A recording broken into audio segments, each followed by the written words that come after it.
This is my review of the movie I Want to Eat Your Pancreas. Bit of a weird title, but great movie. So what did I like?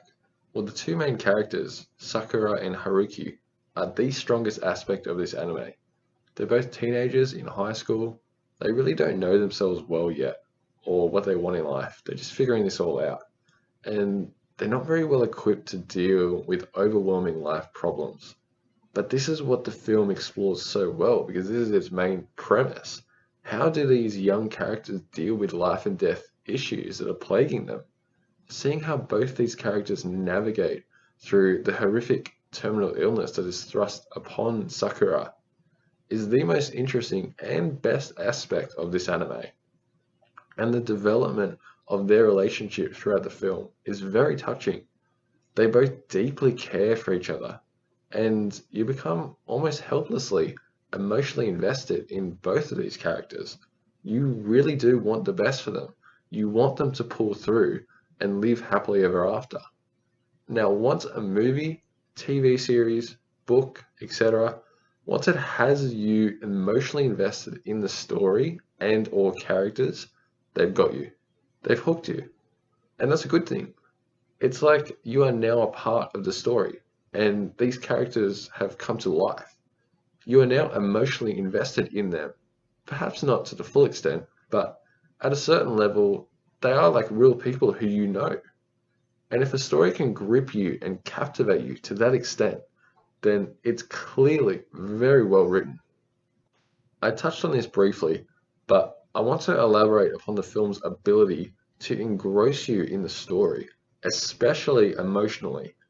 Not knowing whether one of the main characters is going to survive a terminal illness is a very heavy plotline. However, emotionally heavy plotlines in and of themselves aren't enough to elicit a deep emotional response from you, the viewer. For example, there are movies or shows out there where a similar story might be explored, but that alone cannot cause you to become emotionally invested. It might make you sad.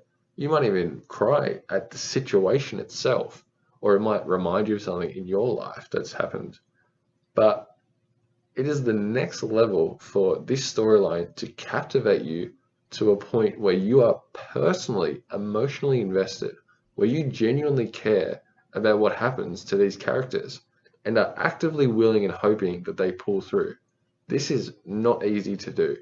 But the more that I watched this film, the more I took a liking to Sakura and Haruki, and the more I found myself genuinely wanting them to pull through and have their happily ever after.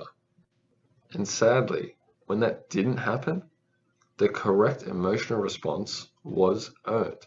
It wasn't cheap, it wasn't superficial, it wasn't just general emotion about terminal illness itself.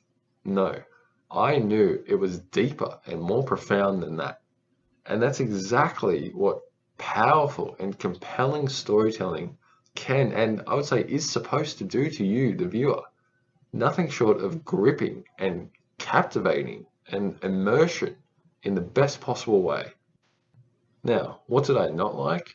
Usually when I rate a movie 8, 9, or 10, and it's up there one of my favorites, there's honestly nothing or no big thing that I don't like or have a problem with. Unfortunately, I can't say that for this movie.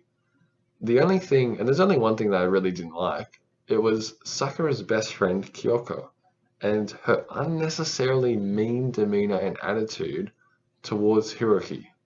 And I've noticed this a little bit in other animes, and I can't stand it. It just disrupts the whole tone, and it actually can take you out of the movie a little bit. Because no one would be that mean in real life. Or at least if anyone is that awful, they wouldn't be best friends with somebody as lovely as Sakura. This is just something that can't conceivably happen, or at least I don't see it happening. So when it's unrealistic in this sense, it just doesn't quite fit. Just the way that Kyoko is so rude, mean, and spiteful to Hiroki, it's actually quite off-putting. It makes me feel unsettled just watching it. I know that her best friend is going through a terminal illness and could die any day. That would be enough to send anyone over the edge. But I still don't think that would cause you to be so rude to someone, Hiroki, who's just trying to help. Kyoko is just so dismissive and abrupt. She never gives Hiroki a fair chance. And after all he's done, he's just trying to make the last few months of Kyoko's best friend's life worth living, to take her mind off her diagnosis. And that's the thanks that you give him? I just think it's disgusting. This is an awfully written character because it's so unrealistic. And it's the only part of this film that I really don't like. I'm thankful that Kyoko is not in the movie that much because she really is just a disgusting character. And I don't know who thought it would be a good idea to write Sakura's best friend like that. Anyway, still a wonderful movie, excellent film, one of my favorite anime movies of all time. I'm going to give I Want to Eat Your Pancreas a 9. Thanks for watching my review, hope you enjoyed it.